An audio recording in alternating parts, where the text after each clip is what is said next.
എന്നിൽ നിന്നോ? എന്ത് കാര്യം? മാണിക്കുഞ്ഞ് ഈ കളരിക്കൽ ഗ്രൂപ്പിൽ എത്തിയിട്ട് എത്ര നാളായി? ഒരു 10-25 വർഷമായി കാണും. 25 വർഷം? അതെ. അതൊരു നിസ്സാര കാലയളവല്ലല്ലോ. കളരിക്കൽ കുടുംബത്തിലെ വിശ്വസ്തനായ ഒരാൾക്ക് അവിടുത്തെ കാര്യങ്ങളൊക്കെ വ്യക്തമായിട്ട് അറിയാൻ ഇതിൽ കൂടുതൽ സമയം ആവശ്യമില്ല. മാഡം എന്താണ് എന്തോ ഉള്ളിൽ വെച്ച് ചോദിക്കുന്ന പോലെ?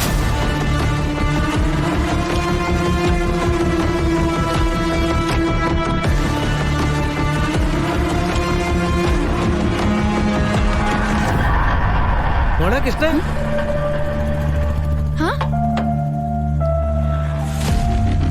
മോളെന്താ ഇവിടെ നിൽക്കുന്നത്?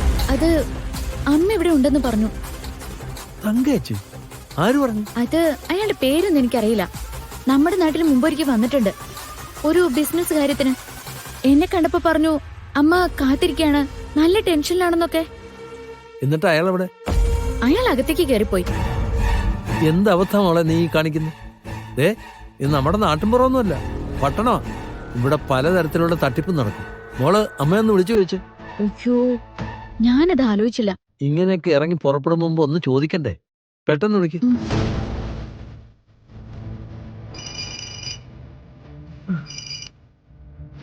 ഹലോ മോളെ. അമ്മേ, അമ്മ എവിടെയാ? ഞാൻ നമ്മുടെ വീട്ടിലെ, അല്ലാതെ എവിടെ പോവാന്? എന്താ മോളെ? അമ്മ, ഞാനേ ഹോസ്പിറ്റലിൽ നിക്കാം. എന്നെ ഇവിടെ വിളിക്കുന്നുണ്ട്. ഞാൻ അമ്മയെ വിളിക്കാട്ടോ. അമ്മ വീട്ടിലുണ്ട് മാമ. ഇപ്പൊ മനസ്സിലായില്ലേ? മോള് വേഗം വന്ന് വണ്ടി കയറാൻ നോക്കി. എത്രയും പെട്ടെന്ന് ഇവിടുന്ന് പോണം. എന്നാലും എന്തൊരു ചതിയനയാള്. മോള് വണ്ടി കയറി വാ.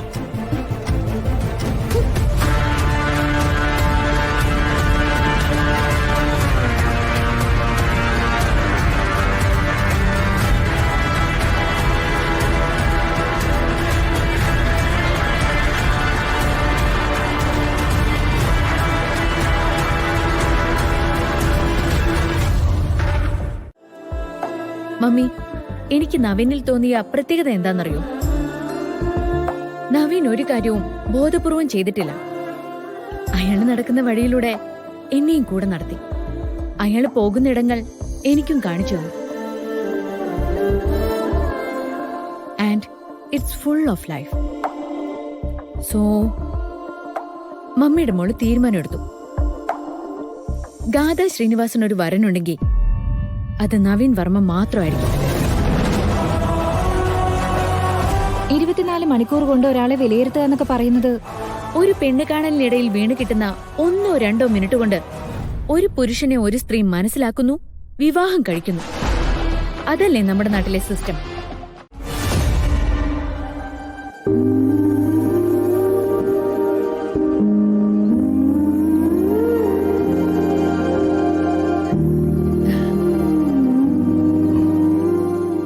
മുത്തശ്ശിയുടെ നിർബന്ധമാ. സാരല്ല, മുതിർന്നവരെ അനുസരിക്കുന്നതും ഒരു സുഖല്ലേ? തൊഴുതോളൂ.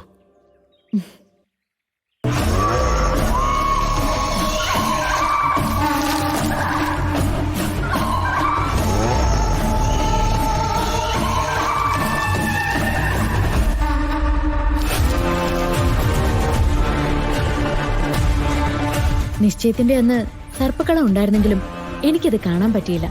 അതിനെന്താ, അടുത്ത തവണ നമുക്ക് ഒന്നിച്ചിരുന്ന് കാണാലോ. ഞാൻ കേട്ടിട്ടുണ്ട് സർപ്പക്കളങ്ങളിൽ സ്ത്രീകൾ നാഗത്തെ പോലെ എഴഞ്ഞാടുമെന്ന്. റിയലി അങ്ങനെ തന്നെയാണോ? ഓൾമോസ്റ്റ് അങ്ങനെ. അത് വേറൊരു ലോകമാണ്. ഒരു കണക്കിന് അതിനകത്ത് ചെന്ന് പെടാതിരിക്കുന്നതാണ് ബുദ്ധി. എനിക്കൊരാഗ്രഹമുണ്ട്. ഒരു ദിവസം അക്കൂട്ടത്തിൽ ഒരാളായി ഒരു നാഗകന്യകയെ പോലെ എനിക്കൊന്ന് അണിഞ്ഞൊരുങ്ങണമെന്ന്. Are you crazy? Just try. ഇനി ഏതെങ്കിലും ഒരു സൗന്ദര്യ മത്സരത്തിന് പോകുമ്പോ ഒരു ചേഞ്ച് ആയിട്ട് പരീക്ഷിക്കുകയും ചെയ്യാം.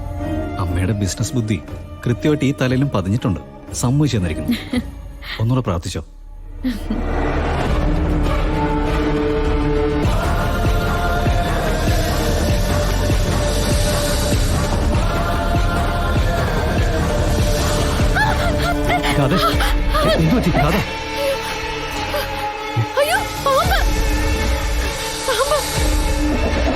അമ്മയ്ക്ക് മോളോട് ഒരു കാര്യം പറയാനുണ്ട്. എന്താ? നമ്മൾ കാണുന്ന ചില ആളുകള് ജെനുവിനാണെന്ന് നമുക്ക് തോന്നും. പക്ഷേ ആ ജെനുവിനിറ്റി ചിലർ നന്നായിട്ട് അഭിനയിക്കും. ജീവിതകാലം മുഴുവനും ഒപ്പം നടക്കാനുള്ളൊരു ഭർത്താവിനെ തിരഞ്ഞെടുക്കുമ്പോൾ വളരെയധികം ശ്രദ്ധിക്കണം. നിന്നെ പലതവണ താഴ്ത്തി കിട്ടിയ ഒരാള് ബോധപൂർവ്വം നിന്റെ മുന്നിൽ നല്ലവൻ സമയുന്നായിക്കൂടെ? മമ്മി മോളെ, നമുക്ക് ഈ ബന്ധം കാര്യമായിട്ട് ഒന്നുകൂടെ ആലോചിക്കേണ്ടി വരും. എന്തിന്? മമ്മിക്ക് മാത്രമേ ആളുകളെ മനസ്സിലാക്കാനുള്ള കഴിവുള്ളോ? എനിക്കെന്താ ഒരാളെ തിരിച്ചറിയില്ലേ? മമ്മി കരുതുന്ന ആളല്ല Navi. His something different. Mummy എനിക്ക് തരുന്ന സ്നേഹവും വാത്സല്യവും നവീൻ എനിക്ക് തരുന്നുണ്ട്. ഒരു ബ്രദർ എത്ര കെയർ തരണോ അത്രയും കെയർ ഉണ്ട്. ഒരു ലവബിൾ ആയ ഹസ്ബൻഡ് എങ്ങനെയായിരിക്കോ അത്രയും പ്രണയമുണ്ട്, ഉത്തരവാദിത്തമുണ്ട്. ഒരച്ഛൻ തരേണ്ട സെക്യൂരിറ്റി ഉണ്ട്. Lovable and affectionate. ഇതിൽ കൂടുതൽ എന്ത് ക്വാളിറ്റിയാ എന്റെ ഹസ്ബൻഡിൽ നിന്ന് ഞാൻ പ്രതീക്ഷിക്കേണ്ടത്? പക്ഷെ മോളെ, നവീനെ ഞാൻ തേടി പിടിച്ചതല്ല, മമ്മി എനിക്ക് ചൂണ്ടിക്കാണിച്ചു തന്നതാ. എനിക്ക് അയാളെ പരീക്ഷിക്കാനുള്ള എല്ലാ ഘട്ടങ്ങളും കഴിഞ്ഞു. And I fixed. എനിക്കൊരു മാരേജ് ലൈഫ് ഉണ്ടെങ്കിൽ അത് നവീന്റെ കൂടെ തന്നെയായിരിക്കും. കൃഷ്ണേ അമ്മേ. ഹലോ കൃഷ്ണേ. അമ്മ ഇവിടെ എന്തെടുക്കാടി? ദാ ഇവിടെ എന്റെ അടുത്തുണ്ട്, ഞാൻ കൊടുക്കാം. മോളെ, ഹലോ അമ്മേ. നീ ഇതെന്താ ഇങ്ങോട്ട് വരാത്തെ? നീ ഇവിടെ ഇല്ലാത്തോണ്ട് എന്തോ പോലെ. ഉണ്ണിമായ കാര്യങ്ങളൊക്കെ നോക്കുന്നില്ലേ? അതുകൊണ്ടെന്താ നീ ഇവിടെ ഉണ്ടാവുന്ന മാതിരിയാവോ? നോക്കി നോക്കിയിരുന്ന് എന്റെ കണ്ണ് കഴിച്ചു. അതെന്തിനാ അമ്മേ? ഞാൻ വരുന്നെങ്കിലും അമ്മയെ വിളിച്ച് പറഞ്ഞിട്ടല്ലേ വരാ. അമ്മ അപ്പ നോക്കിയിരുന്നാ മതി. ഇപ്പോഴേ വെറുതെ നോക്കിയിരുന്നിട്ട് കണ്ണ് കഴിക്കണ്ട. അവിടെ കുഴപ്പമൊന്നുമില്ലല്ലോ. ഇവിടെ എന്ത് കുഴപ്പം? നാട്ടിലെ പോലെ ഒന്നും അല്ല അമ്മേ. ഇവിടെ ആർക്കും ആരെയും പരിചയമൊന്നുമില്ല. ഒരാൾക്കും ആരുടെയും പ്രശ്നങ്ങളും അറിഞ്ഞൂടാ. അതുകൊണ്ടെന്താ, ആരുടെ മുന്നിലൂടെയും ധൈര്യമായിട്ട് നടക്കാം. ഒരു ചോദ്യം ഉണ്ടാവില്ല. എന്നാ പിന്നെ നീ അവിടെ തന്നെ അങ്ങ് കൂടിക്കും. ഞാൻ ഇവിടെ എവിടെയെങ്കിലും കിടന്ന് ചത്തോളാം. ദേ, മിണ്ടാതിരിക്കുന്നുണ്ടോ? എനിക്കെന്തിനാ ഇവിടെ തങ്ങേണ്ട ആവശ്യം? എനിക്ക് എന്റെ അമ്മയുടെ അടുത്തേക്ക് ഓടി വരാൻ കൊതിയുണ്ട്. പക്ഷേ വന്ന കാര്യമൊന്നും കഴിയണ്ടേ അമ്മേ, അതുകൊണ്ടാ.